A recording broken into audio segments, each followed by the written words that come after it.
Listening to that, I was thinking to myself, you really don't sometimes recognize that people don't see you the way you see you. And this can be for the good or the bad. Like, you could know that you are absolutely phenomenal at something. You have total self-confidence. You got great self-esteem. So, as far as you concerned, you the shit. And some people could not see that. Okay, right? But on the flip side of the same coin, you could actually be feeling like maybe a little bit insecure, have a lack of self-confidence, a slight lack self-esteem. Like, you're still healing and processing through things, but you are aware that maybe a little more self-care and self-love might be in order here. Like, maybe a little more self-acceptance. You know what I'm saying? And then other people, now that's what you're processing through as far as you're concerned. But then other people see the version of you that you don't see.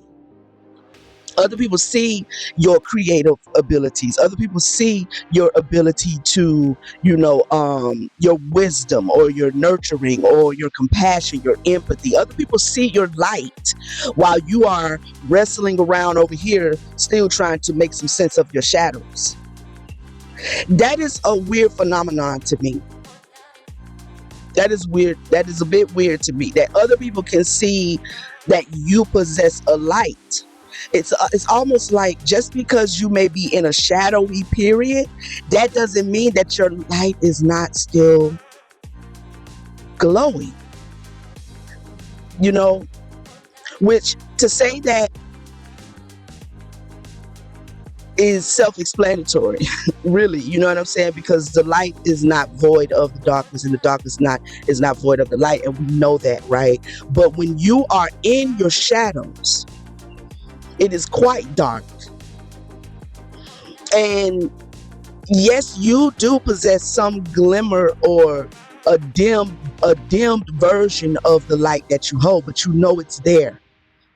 But you're in the shadows, knee deep. So it's there, but it's sometimes even harder to perceive than at other times. As you begin to heal in the shadows, the light is like the dimmer switch. It just starts to slowly get brighter and brighter and brighter. But you're in the shadows, making room to bring in more light. So the predominant energy is still in the shadows. But other people can see, if other people can see the dimness of your light that you are able to let come through. And if they are reacting with envy, jealousy, competition, if they are coming into your life just to try to siphon off the little fragment of light that you are able to let shine through you, because you're still in your shadow aspect. And if they are so hungry after that small dim light that you are able to project, how much more once you get in there and do the work and bring understanding to your shadows, bring healing, self-nurture, gain the self-esteem that you need, gain the self-validation that you need. After you work on yourself, in more of that darkness is being like rolled back. So more light you are able to perceive even of yourself, which allows you to show forth more light. How much more? It's almost like, while we sometimes have periods where you know, um, we don't quite always 100% believe in ourselves. Not all of you, but I'm pretty sure you can attest. There's been things that you've been a little bit not necessarily fearful of, but if it's something brand new, it's something unknown to you, it's a big venture, it's a big leap of faith. Yeah, you have those moments where it's like, okay, all right, it's a little anxiety, it's a little nervous jumping into the unknown. You understand what I'm saying? So even if this is not a predominant energy for you to have, low self-esteem or lack of confidence, I'm sure you can attest to that there's been moments. You know what I'm saying? There's been times, yes, of course, because like I'm human, right? So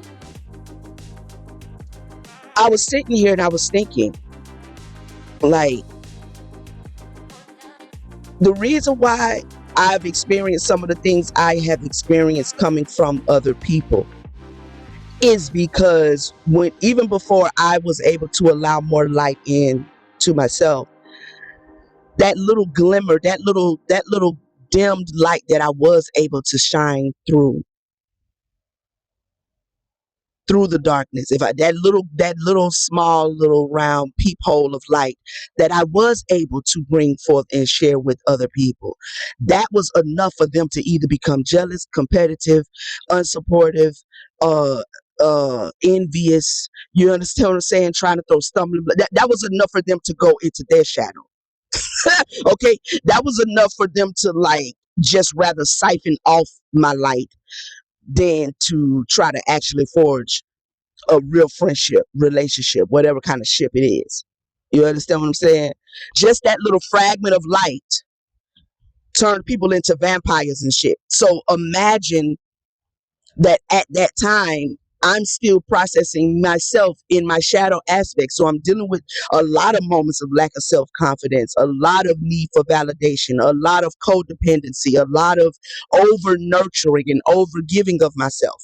You understand what I'm saying? And now that I'm no longer I'm no longer wrestling with those aspects in my shadow. Me and my shadow are closely, you know, intimate with each other. I understand her, she understands me. I've been able to do what I needed to do so she could do what she needed to do, and we can both raise our vibrations and get the hell out of like get the hell out of this, you know what I mean? Like at some point we gotta go. You know what I'm saying? So that's my road girl now. You know what I mean? And now I'm sitting here and I'm like, yo, uh, I get it. You know, I don't get why a person would choose to just try to vampirically siphon off a person's energy, or why do people do certain uh, malevolent things, whether it be in the spiritual aspect or just as a person. You know, I don't get why you choose that. I don't know. I guess it could be a many reasons, is what I'm saying. It could be a many reasons why a person chooses to just operate, you know, like a vagabond.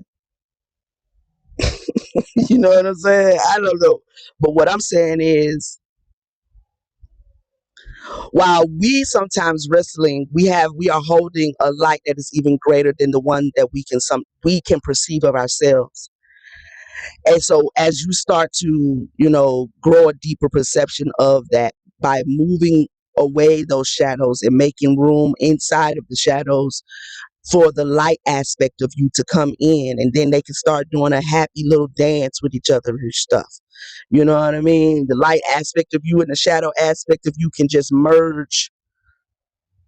They can merge fluidly. You know what I mean? So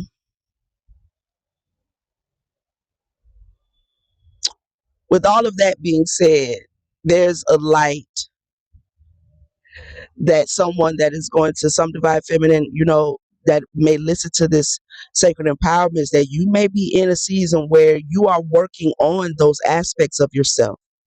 You are working on the aspect of dealing with the lack of confidence and dealing with the too many moments of low self-esteem, or there's too many moments of when I don't believe I can do something, or there's too many moments of me procrastinating, because procrastination leads back to insecurity and a lack of confidence, right? There's too many moments of me second guessing and over analyzing and moving into perfectionism, that if it's not a certain way, then I should just not do it.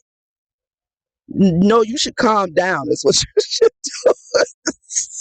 do. You should calm down, little mama, because babe, it's a process. It's gonna be a process either way. I don't care how good you is at some shit. Nobody is so good that they are not confined to process, because even when you are a free form creative thinker and you could just get up and just, what I'm saying, you still develop a process in doing that. You develop a process as to how you get into that vibration. You develop a process. So we're all kind of chained to the concept of processing. You understand what I'm saying? So, you should calm down. You don't overhaul the whole situation because it ain't exactly the way you could, like, if I could do it this way, this is how I would do it, else I don't want to do it. Calm down. That perfectionism is just rooted in fear that somebody else is going to see something in whatever you create and they're going to criticize it. Fuck them.